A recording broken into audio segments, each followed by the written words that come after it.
Hello students, आज की इस वीडियो में आज मैं कक्षा 10वीं वाले विद्यार्थियों को विज्ञान सब्जेक्ट के 5 नंबर और कुछ प्रश्न 3 नंबर वाले प्रश्नों को बताऊंगा। जिसमें 5 नंबर वाले प्रश्न हैं, उन्हीं अध्यायों में से 3 नंबर वाले भी प्रश्न आने वाले हैं। तो इसलिए 5 और 3 नंबर के प्रश्नों को इस वीडियो में मैं आप लोगों को बताने वाला हूँ। तो चलो, जितने भी प्रश्न मैं बताऊंगा उनको अच्छे से तैयार कर लेना। ठीक है, तो सबसे पहले इस अध्याय को देखने वाले हैं। देखो, अध्याय है विद्युत धारा एवं परिपथ। ठीक है, विद्युत धारा एवं परिपथ में 3 से 5 दोनों के प्रश्न आने वाले हैं, 3 नंबर और 5 नंबर। तो 3 नंबर और 5 नंबर में कौन कौन सा पढ़ना है, देखो ये प्रश्न है 3 नंबर वाला। विद्युत धारा के ऊष्मीय प्रभाव से आप क्या समझते हैं। ठीक है, ये प्रश्न आपको देखना है। इसके बाद देखो, यहाँ पे राइट पड़ा है, इसको छोड़ देना है, सीधा इसको पढ़ना है। विभव किसे कहते हैं, इसका ऐसा ही मात्रक बताइए। ठीक है, ऐसा ही मात्रक बताना है, ये प्रश्न है।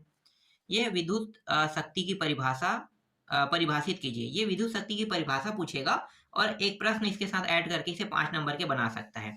ये इतना इंपॉर्टेंट नहीं था, लेकिन जब मैंने देखा तो पता चला कि हाँ, ये 2 नंबर के साथ 3 ऐड करके 5 के बनाने वाला है। तो इस बार जो आपके एग्जाम में आने वाले हैं प्रश्न, वो 3 नंबर ढाई ढाई करके 2 हिस्सों में भी देने वाले हैं 5 नंबर के प्रश्नों को। यही गलत चीज है। 5 नंबर में सिर्फ एक बड़ा प्रश्न देता तो 4-5 प्रश्न में मैं कंप्लीट कर देता, लेकिन यहाँ पे क्या कर रहे हैं, छोटे छोटे 3-3 अंक के प्रश्नों को ऐड कर रहे हैं, तो यही थोड़ा दिक्कत होता है। ठीक है, तो ये प्रश्न हो गया। फिर इसको देखो, विद्युत शक्ति के मात्रक जो वाट में है ना, को परिभाषित कीजिए तथा वाट व किलोवाट से संबंधित बताइए। ये प्रश्न भी आपको तैयार कर लेना है। और अगला है, 1 वोल्ट विभव से क्या तात्पर्य है। ठीक है, 1 वोल्ट विभव से भी क्या तात्पर्य, ये प्रश्न है। इसके बाद देखो, ये वाला जो प्रश्न है ये एग्जाम में आ चुका है, लेकिन ये वाला प्रश्न दोबारा एग्जाम में आने वाला है। ठीक है, यहाँ पे मान बदलेगा। मान जैसे यहाँ पे 10 दे देगा, यहाँ पे 20 दे देगा, या फिर यहाँ पे 0.6 दे देगा, है ना, यहाँ पे सिर्फ 5 दे देगा मिनट में। तो इसको कैसे बनाना है, तो इसको मैं थोड़ा सा बता देता हूँ। देखो, ये वाला प्रश्न चलो नहीं आता है, तो ये वाला प्रश्न उठा सकता है। नहीं आएगा ये भी, तो मान को बदल के देगा। तो मैं आपको बता देता हूँ याद क्या करना है। देखो, ये जो प्रश्न है इसमें क्या दिया हुआ है, विद्युत बल्ब के तंतु में 0.5 एम्पियर दिया है और विद्युत धारा का मिनट दिया है ना, प्रवाहित हो रहा है। ज्ञात क्या करना है, विद्युत परिपथ से प्रवाहित विद्युत आवेश का परिमाण क्या होगा, है ना। तो परिमाण निकालना है, मतलब आवेश। तो आवेश को किससे दर्शाते हैं, क्यू से। तो सूत्र पहले नहीं बनाते हैं, तो सूत्र याद रखना है। तो क्यू, और ये जो तंतु है जो एम्पियर है, इसको हम आई से प्रदर्शित करते हैं, जिसे विद्युत धारा है ना, तो आई से प्रदर्शित करेंगे विद्युत धारा को। नहीं नहीं, विद्युत, हाँ धारा, ठीक है। और ये क्या है, विद्युत धारा प्रवाहित होने वाला समय, समय को टी से करेंगे। तो आई टी और क्यू बराबर आई टी, क्यू बराबर आई टी करना है। तो आई का मान ये है और टी का मान समय ये है ना। तो आई का मान यहाँ पे रख देंगे, आई का मान 0.5 और टी का मान 20 मिनट। मिनट को सेकंड में बदलो तो 60 सेकंड का 1 मिनट होता है, तो 60 से गुणा कर देंगे। तो इन सभी को जब गुणा करेंगे, इन सभी को, तो 600 कुलाम आएगा। समझ में आ गया। अगर मान को मैं बदल देता हूँ, इसके जगह में 10 दे देता हूँ, इसके जगह में 5 दे देता हूँ, तो भी आपको सेम टू सेम करना है। बस सूत्र याद होना चाहिए। ये जो सूत्र है ये याद होना चाहिए। एक प्रश्न यहाँ से आ रहा है और ये 3 नंबर में आएगा। ठीक है, 3 नंबर और दीर्घोत्तरी प्रश्न में आएगा। तो 3 नंबर में प्रश्न आएगा, दीर्घोत्तरी प्रश्न में आएगा। तो आपको ये अच्छे से तैयार कर लेना है। ये जो प्रश्न 2024 में आ चुका है, तो इसके चांसेस नहीं के बतौर है, ये छोड़ देना। ठीक है, यहाँ पे ऐसा कुछ भी नहीं बन रहा है, तो ये प्रश्न नहीं आएगा। फिर इसके बाद फ्यूज क्या है, वह किस पदार्थ का बना होता है, ये प्रश्न भी देखना है। ये जो प्रश्न है 3 नंबर में और 2 नंबर मिला के 5 नंबर में ये देखने को मिल सकता है। एक विद्युत बल्ब 1 मिनट में 2400 जूल ऊर्जा खपत करता है, तो उस बल्ब की शक्ति ज्ञात कीजिए। और ये तो मैंने अभी बता दिया है ना आपको कैसे बनाना है।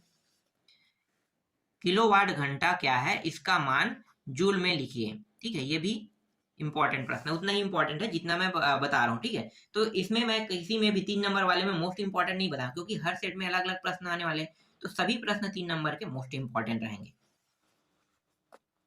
जैसे कि यहाँ पे मैंने लिख दिया मोस्ट इंपॉर्टेंट, तो मतलब ये मोस्ट इंपॉर्टेंट रहेगा ही रहेगा, है ना। हर प्रश्न मोस्ट इंपॉर्टेंट रहेगा 3 नंबर का। तो देखो ये क्या है, अगर किसी श्रेणी परिपथ में विद्युत बैटरी द्वारा 6 वोल्ट विभवांतर है, अगर पहले बल्ब पास 2 वोल्ट का विभवांतर है, तो दूसरे बल्ब के पास विभवांतर ज्ञात कीजिए। तो ये प्रश्न देख लो कैसे बनेगा, है ना। किस क्रम में जुड़ा है, श्रेणी क्रम में, समांतर क्रम में, श्रेणी क्रम में जुड़ा हुआ है। ठीक है, समांतर क्रम मतलब गुणा के फॉर्म वाला होता है। इसके बाद 8वां भी इंपॉर्टेंट है, किसी चालक का प्रतिरोध किन किन कारकों से प्रभावित होता है, तो ये प्रश्न भी इंपॉर्टेंट हो गया। 9वां भी इंपॉर्टेंट है, प्रतिरोध एवं विशिष्ट प्रतिरोध में अंतर स्पष्ट कीजिए। और ये 10वां प्रश्न आ चुका है, लेकिन इसके भी आने के चांसेस रिपीट हो सकता है, इस बार 3 नंबर में आ सकता है, तो 10वां को छोड़ना मत। ये 5 नंबर में एक बार आ चुका है, 2024 के प्रश्न पत्र में 5 नंबर में आ चुका है, तो ये रिपीट हो सकता है। ये बहुत रेयर अध्याय है, इसलिए इसमें बहुत सारे प्रश्न हैं, और जो प्रश्न मैं बता रहा हूँ उनको आपको देखना ही देखना है। जैसे कि ये है, विद्युत परिपथ प्रयोग करते समय 3 सावधानी बताइए। ठीक है, ये हो गया। फिर ये भी प्रश्न हो इंपॉर्टेंट है, 3-3 नंबर के छोटे छोटे प्रश्न है, 3-3 नंबर में देखने को मिलेगा, ये प्रश्न देखने को मिलेगा। तो और यहाँ पे सिर्फ सिंबल पूछा गया है, तो सिंबल को अच्छे से रट लेना। ठीक है, सिंबल अगर किसी चीज के बारे में पूछेगा तो बैटरी का निशान कैसे रहता है, मतलब वही है, सिंबल देख लो, बैटरी हमेशा हम ऐसे ही करते हैं ना। फ्यूज का कैसे रहता है, ऐसा रहता है। परिवर्ती प्रतिरोध का कैसे रहेगा, इस तरीके से रहेगा, और क्रॉस कर दिया है। यहाँ पे देखो अमीटर इस तरीके से, विद्युत बल्ब को इस तरीके, सेल को इस तरीके से प्रदर्शित करते हैं। तो ये सारे चित्र जो है वो याद होना चाहिए, ये प्रश्न जब आएगा तो इसी तरीके से पूछेगा। इसके बाद आते हैं लघुत्तरी पार्ट 2 में। पार्ट 2 में दूसरा प्रश्न, परिपथ का प्रभावी तुल्य प्रतिरोध ज्ञात कीजिए। ये प्रश्न आपको देखना है, और ये 5 नंबर में है, ये इंपॉर्टेंट है। देखो 5 नंबर वाला प्रश्न सिर्फ मैं इंपॉर्टेंट में दूंगा। ठीक है, मतलब जो मोस्ट इंपॉर्टेंट रहेगा, जिसके चांस 100% रहेगा, उसी को मैं मोस्ट इंपॉर्टेंट कहूंगा। तो यहाँ पे ये प्रश्न इंपॉर्टेंट है। अभी आपके ऊपर डिपेंड करता है कि आप इसे पढ़ो या छोड़ो। ठीक है, मैं यहाँ पे इसे इंपॉर्टेंट में दे रहा हूँ, जिसके चांसेस 50-50 है, और जिसे मैं मोस्ट इंपॉर्टेंट कहूंगा उसका चांसेस 90 से 100 है, मतलब मैं 100 ही मानता हूँ उसको। ठीक है, ये प्रश्न नहीं, इसको छोड़ दो, कब बेकार है। ये प्रश्न भी इंपॉर्टेंट प्रश्न है, सिर्फ इंपॉर्टेंट, 5 नंबर का प्रश्न है, सिर्फ इंपॉर्टेंट है। और ये जो प्रश्न है ये मोस्ट इंपॉर्टेंट है 5 नंबर में। ठीक है, मोस्ट इंपॉर्टेंट को तो छोड़ना ही, इंपॉर्टेंट को 5 नंबर में छोड़ सकते हो, लेकिन मोस्ट इंपॉर्टेंट को नहीं छोड़ना है। और 3 नंबर वाला सभी प्रश्न मोस्ट इंपॉर्टेंट है, हालांकि मैंने आप लोगों को मोस्ट इंपॉर्टेंट लिख के नहीं बताया हूं ना, फिर भी मोस्ट इंपॉर्टेंट है समझना। 5 में जिसको मैं मोस्ट इंपॉर्टेंट कहूंगा उसको आपको एकदम तैयार कर लेना है, तो ये प्रश्न मोस्ट इंपॉर्टेंट है,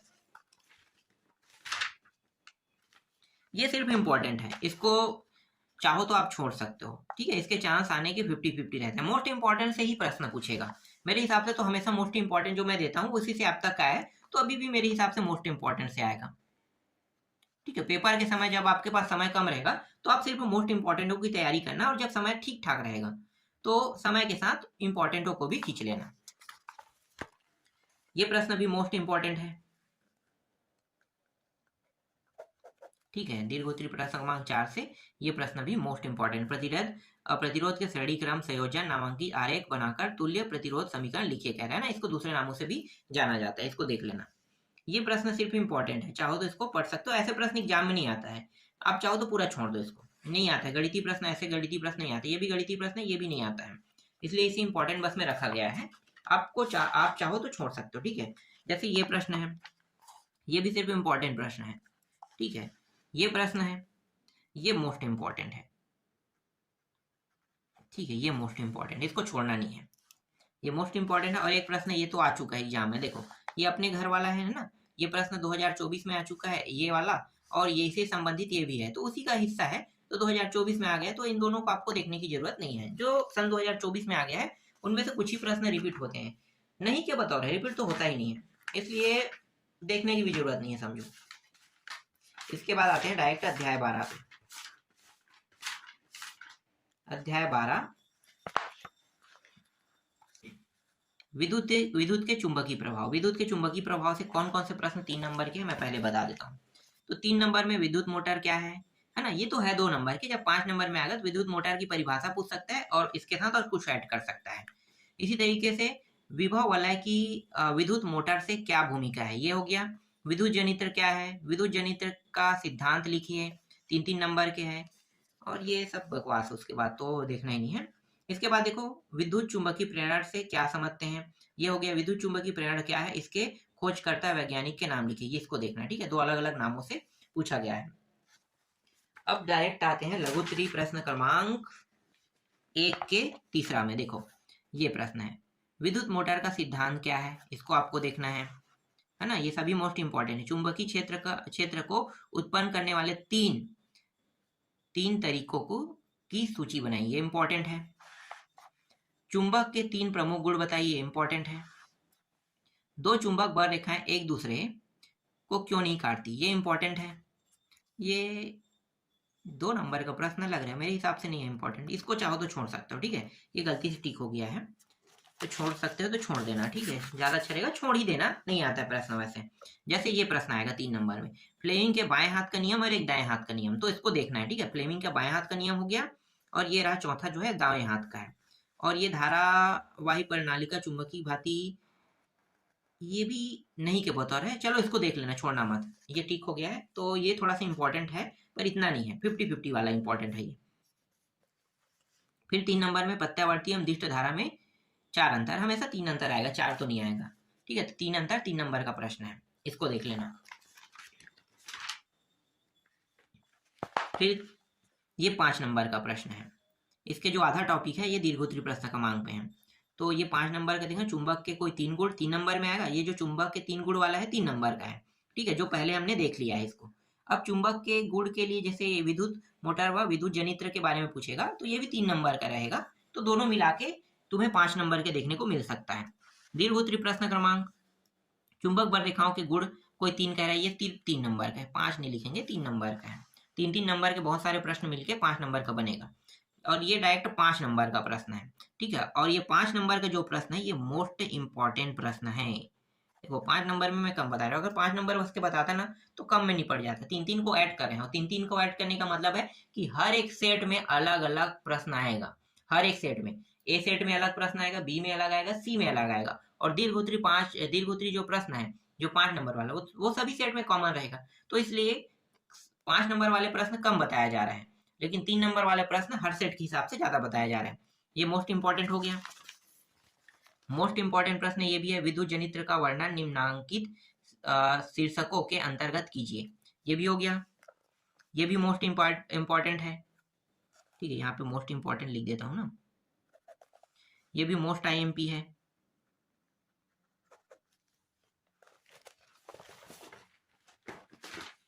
इसके बाद और कोई है क्या मोस्ट इंपॉर्टेंट,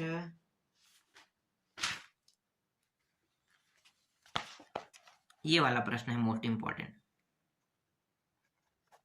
ठीक है, मोस्ट इंपॉर्टेंट। और ये क्या है, विद्युत चुंबक बनाइए, विद्युत बनाने के चुंबक बनाने के विद्युत, ये 5 में इंपॉर्टेंट बस में रखता हूँ, मेरे हिसाब से ये नहीं आएगा, नहीं इंपॉर्टेंट बस में छोड़ दो इसको। इसके बाद डायरेक्ट अध्याय 13 देख लेते हैं। देखो अध्याय 13, प्रकाश परावर्तन तथा अपवर्तन गोलीय सतह से, यहाँ से ज्यादातर प्रश्न 3 नंबर के आते हैं, ज्यादातर 3 नंबर के, 5 के बहुत कम चांस है, तो 3 में ज्यादा फोकस करेंगे। जैसे कि स्नेल का नियम है ना, 3 नंबर में पूर्ण परावर्तन प्रिज्म क्या है, इसके उपयोग लिखिए, ये हो गया। नेत्र की समंजन क्षमता किसे कहते हैं, स्पष्ट कीजिए, ये हो गया। पीत बिंदु एवं अंध बिंदु किसे कहते हैं, क्रांतिक कोण क्या है या किस पर निर्भर करते हैं, ये हो गया, ठीक है। इसके बाद है वर्धानता, वर्धानता को देखने की जरूरत नहीं, मैं ऐसे ही बता देता हूँ। वर्धानता का मतलब होता है किसी इंसान को उसके आंख से कम दिखाई देना, है ना, धूमिल दिखाई देना, उसी को वर्धानता कहते हैं। तो वर्धानता से मुझे नहीं लगता है प्रश्न आएगा, इसलिए मैं ऐसे ही थोड़ा सा बता दिया हूँ आपको। इसके बाद देखो लेंस के 3 उपयोग लिखिए, ये प्रश्न इंपॉर्टेंट है, मोस्ट इंपॉर्टेंट है ना। इसके बाद अवतल दर्पण का कोई 3 उपयोग लिखिए, ये भी। समतल दर्पण को कोई 3 उपयोग लिखे, ठीक है, ये आसान प्रश्न आसानी से बन जाएगा, ये भी 3 नंबर का है। गोली दर्पण की वक्रता, त्रिज्या तथा फोकस दूरी संबंध वाला। और ये वाहन के साइड दर्पण में उत्तल दर्पण का ही प्रयोग क्यों किया जाता है, ये भी। और एक प्रश्न ये देखो, ये जो 50 सेंटीमीटर फोकस दूरी वाले उत्तल लेंस तथा अवतल लेंस की क्षमता कितनी होगी, ये मैं बता देता हूँ। ये प्रश्न जब आएगा ना तब ये प्रश्न बहुत इंपॉर्टेंट। तो ऐसे प्रश्नों को कैसे बनाना है, जैसे 50 की जगह हम 40 दे दिया, 30 दे दिया, है ना, फोकस दूरी को, और कहेगा क्षमता निकालना, क्षमता को किससे प्रदर्शित करते हैं, पी से प्रदर्शित करते हैं, तो सूत्र पहले याद रखना, ठीक है। फोकस दूरी कितना है, 50 दिया है। अब आपको क्या करना है, जो क्षमता निकालना है, P बराबर 1/f, और f का मान कितना था, बस नीचे में रख दो 50, तो 1/50 मतलब कितना हो जाएगा, इसको भाग देंगे तो 2 आएगा कि नहीं आएगा ना, तो 2D हो गया, ठीक है, 2D। अब अवतल लेंस, ठीक है, अभी तो उत्तल लेंस की हमने निकाला, उत्तल लेंस का कितना है, इतना आया। अब अवतल लेंस के लिए निकालेंगे तो अवतल लेंस के लिए क्या करेंगे, ये जो फोकस दूरी है ये प्लस से माइनस में चला जाएगा, ठीक है, प्लस से किस में चला जाएगा, माइनस में। तो माइनस में कर देंगे तो यहाँ पे जो मान है ये माइनस में रख देंगे, ठीक है। तो देखो माइनस में रख दिया एफ का मान। अब ये क्या आ गया, जैसे यहाँ पे प्लस 2D में प्राप्त हुआ इसी तरह से माइनस 2D में हो जाएगा, समझ में आ गया। और जब मान बदलेगा यहाँ पे 60 कर देगा, ठीक है, 60 कर देगा फोकस दूरी, तो आपको समझ जाना है कि करना क्या है, यहाँ पे 60 लिख देना है, या फिर 30 करे 30 कर देना है, या 25 करे 25 कर देना है ना, 0.25 जो भी हो, बस हल करना है और उसके बाद उत्तर आ जाएगा, ठीक है। गणितीय प्रश्न यहाँ से ज्यादातर देखने की जरूरत नहीं, गणितीय प्रश्न इसमें जो दिया है वो नहीं आता है, हमेशा बाहर से आता है, जो बुक में रहेगा वही गणितीय प्रश्न आएगा, इसलिए यहाँ पे अपने गणितीय प्रश्नों के लिए टाइम वेस्ट मत करना, ठीक है। ये है 1.5D क्षमता वाले लेंस की फोकस दूरी ज्ञात कीजिए। ये प्रश्न अति इंपॉर्टेंट, अति।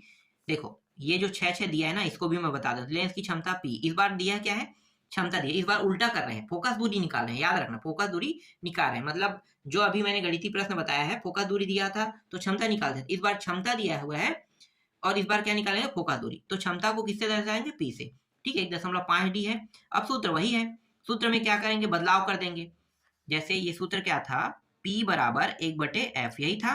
तो देखो P के जगह में F, यहाँ पे कुछ नहीं मतलब एक, P के जगह में F के जगह में P, इस तरीके से बदल दिया है, तो ये हमें प्राप्त हुआ। P का मान यहाँ पे रख देंगे और P का मान यहाँ पे रख दिया, और ये जो 1 है ये 1 मीटर है, तो 1 मीटर मतलब 100 सेंटीमीटर के बराबर होता है, 100 सेंटीमीटर, अब भाग दे तो 6, तो 6-7 सेंटीमीटर आएगा, 6 यही सेंटीमीटर में प्राप्त हुआ है। तो देखो इसे इस तरीके से बनाना है, बहुत सारे प्रश्नों को देखने की जरूरत नहीं, मैंने 2 प्रश्न बता दिया है ना। अब इन दोनों प्रश्नों से आप लोगों को आसानी से इनसे संबंधित जो भी प्रश्न आएगा जिनका मान बदला जाएगा वो बन जाएगा, तो मतलब यहाँ से पूरा नंबर फिक्स हो गया, समझो।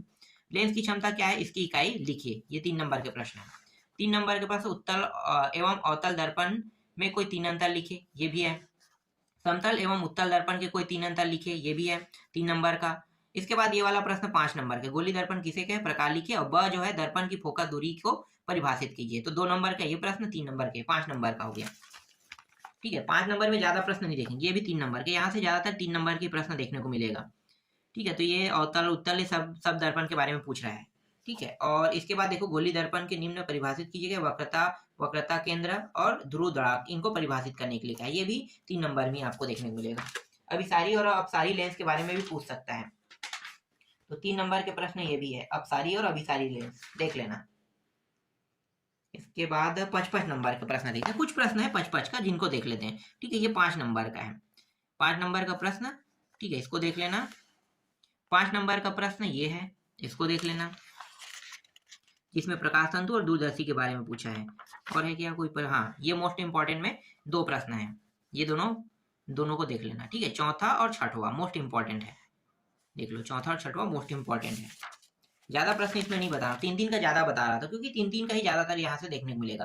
5 का तो नहीं के बता रहा, जो बता रहा हूँ उनमें से कोई भी नहीं आ सकता है, मतलब बहुत कम चांस है आने के।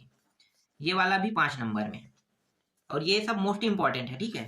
1 मिनट, मैं मोस्ट इंपॉर्टेंट नहीं बताऊँ क्या, देखो ये हो गया मोस्ट इंपॉर्टेंट, है ना, 100% चांस है, आता तो नहीं है यहाँ से, लेकिन आ जाए तो बाय द वे यही आएगा, इसके अलावा कोई दूसरा प्रश्न नहीं आएगा, ठीक है। आ जाए तो इसके अलावा कोई दूसरा प्रश्न नहीं आएगा, इसलिए ये मोस्ट इंपॉर्टेंट, ये भी मोस्ट इंपॉर्टेंट, ये भी मोस्ट इंपॉर्टेंट, और ये भी मोस्ट IMP, ठीक है। और कोई है क्या, ये तो आ चुका है एग्जाम में, और अवतल दर्पण किसे कहते हैं ना, पर्दे के पीछे वाला, तो इसको देखने की जरूरत नहीं है, ठीक है। और ये लघु त्रिपद क्रमांक 8 और अति लघु त्रिपद 2-3 सब बता दिए, हो गया, कंजक छोड़ो इसको, ठीक है, इसको छोड़ देते हैं। अब एक अध्याय बस और बचा है, एक अध्याय बस और बचा है, ये अध्याय 10, प्रकाश परावर्तन एवं अपवर्तन समतल सतह से। इस अध्याय में कौन कौन से प्रश्न पढ़ना है, देखो यहाँ से 3 नंबर के प्रश्न में ये जैसे परावर्तन के प्रकार लिखिए, ये प्रश्न हो गया 3 नंबर में। दर्पण किसे कहते हैं, दर्पण के प्रकार लिखिए। अपवर्तन किसे कहते हैं, है ना, ये प्रश्न 3 नंबर में है। जब हम दर्पण से वस्तु की दूरी बढ़ा देते हैं तब प्रतिबिंब की वस्तु से दूरी पर क्या प्रभाव पड़ता है, ये भी 3 नंबर का है ना। 3 नंबर का प्रश्न मोस्ट इंपॉर्टेंट रहता है हमेशा, ये भी 3 नंबर का है। अपवर्तन की घटना के दैनिक जीवन कोई 2 उदाहरण दीजिए। क्रांतिक कोण से आप क्या समझते हैं? परम अपवर्तनांक किसे कहते हैं, इसका सूत्र लिखिए। परावर्तन के नियम लिखिए। ठीक है, ये परावर्तन के नियम 5 नंबर में आएगा। ठीक है, 5 नंबर में परावर्तन के नियम और परावर्तन की परिभाषा ऐसा कुछ पूछ सकते हैं, या अपवर्तन की परिभाषा। ठीक है, ये पूछ के आपको 5 नंबर के बना के देगा। तो ये परावर्तन के नियम 3 नंबर का प्रश्न है, हालांकि 3 नंबर का है, लेकिन ये 5 नंबर में ही देखने को मिलेगा, जब भी तुम्हें देखने को मिलेगा। तो परावर्तन के नियम और जैसे कि परावर्तन के प्रकार दोनों को जोड़ देगा। ठीक है, तो ये 5 नंबर में आ जाएगा। तो 5 नंबर का प्रश्न है और ये 100% आने वाले प्रश्नों में से एक है। तो 5 नंबर में तो मैं इसको मोस्ट इंपॉर्टेंट में दे देता हूँ, मोस्ट आईएमपी। ठीक है, 5 नंबर के प्रश्न में मोस्ट इंपॉर्टेंट प्रश्न है। ये भी 5 नंबर के अपवर्तन के नियम। ठीक है, 2.5 अंक के करके ऐसे 5 नंबर के अपवर्तन और परावर्तन दोनों को मिला के दे सकता है।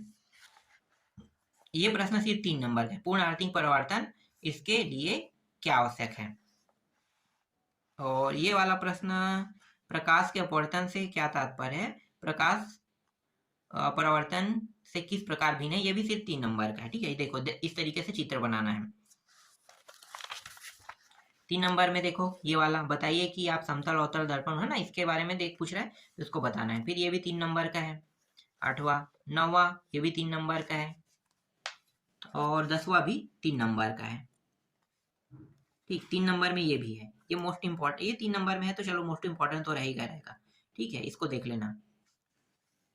और 3 नंबर में ये भी है, वास्तविक आभासी प्रतिबिंब में कोई 3 अंतर लिखे गए हैं। इसके बाद 3 नंबर में और कोई है क्या? है। सब प्रश्न ज्यादातर 3-3 नंबर के हिसाब से आ रहे हैं ना। अपवर्तनांक किसे कहते हैं, इसका सूत्र लिखिए, और प्रकाश के अपवर्तनांक को परिभाषित कीजिए। ये हो गया। अगला देखो, दीर्घोत्तरी प्रश्न क्रमांक। किसी माध्यम के निरपेक्ष अपवर्तनांक तथा 2 माध्यमों के सापेक्ष अपवर्तनांक में अंतर स्पष्ट कीजिए, इसमें क्या संबंध है? ठीक है, ये हो गया। सापेक्षिक अपवर्तनांक किसे कहते हैं, इसके सूत्र लिखिए। ये हो गया। ये प्रश्न जो है वो 3-3 नंबर के हैं। अब देखते हैं 5-5 नंबर का, जो मोस्ट इंपॉर्टेंट प्रश्नों में से है। 3 नंबर में मैं थोड़ा ज्यादा बता रहा हूँ, ठीक है, 5 में कम बता रहा हूँ। ये मोस्ट इंपॉर्टेंट है, ये भी मोस्ट इंपॉर्टेंट है। प्रकाश के उत्क्रमणीय सिद्धांत क्या है ना, और ये भी मोस्ट इंपॉर्टेंट है। ठीक है, ये भी मोस्ट इंपॉर्टेंट हो रहा है। ये सिर्फ इंपॉर्टेंट है, रेगिस्तान में मरीचिका एवं भ्रम क्यों है, तो ये ज्यादा 3 नंबर में देखने को मिल सकता है, हालांकि 5 नंबर के तौर पे यहाँ पे दिया गया है, और इसके चांसेस भी कम है। आप चाहो तो पढ़ो, चाहो तो छोड़ दो। ठीक है, ये आपके ऊपर डिपेंड करता है। और कोई प्रश्न है क्या? हाँ, एक प्रश्न ये है, गणितीय प्रश्न है। ठीक है, गणितीय प्रश्न है, मोस्ट इंपॉर्टेंट। और ये प्रश्न अपवर्तन किसे कहते हैं, प्रकाश के परावर्तन वाला, मतलब ये आ चुका है 2024 में, इसके चांसेस नहीं के बतौर हैं। तो बस इतने प्रश्नों को तुम्हें अच्छे से तैयार करना है। तो इससे तुम्हें कितने नंबर मिल जाएगा? 5 दूनी 10, 3 दूनी 6, 16 नंबर, और 6 दूनी 12 का मैंने पहले ही बता दिया है। तो 16 और 12 नंबर आपको क्या करना है, ऐड करना है। तो कितना हो जाएगा? 28 नंबर। 28 नंबर तक के प्रश्नों को तो मैंने बता दिया कि 28 नंबर में कौन कौन से प्रश्न आने वाले हैं। बाकी बचा है, ढूंढते जाऊंगा, मैं बताते जाऊंगा। ये जो विज्ञान सब्जेक्ट है, ये थोड़ा सा रेयर सब्जेक्ट है, इसमें बहुत ज्यादा ढूंढना पड़ता है, बहुत सारे टॉपिकों को देखना पड़ता, अनसॉल्व को देखना पड़ता है। एक तो अनसॉल्व हो गया, और आपका क्या बोलते हैं, प्रश्न बैंक हो गया, है ना। उन सबको मिला के प्रश्न को जितना, मतलब सबको मिलाना पड़ता है, फिर ढूंढना पड़ता है, और फिर इन सभी से मिलाने के बाद मुझे ये देखना होता है कि इनमें से कौन कौन सा प्रश्न आने वाला है। उसके बाद बाकी जो प्रश्न नहीं के बतौर है उसको हटा देते हैं, और जो आने वाला रहता है उनको ही हम लोग क्या करते हैं, ऐड करते हैं।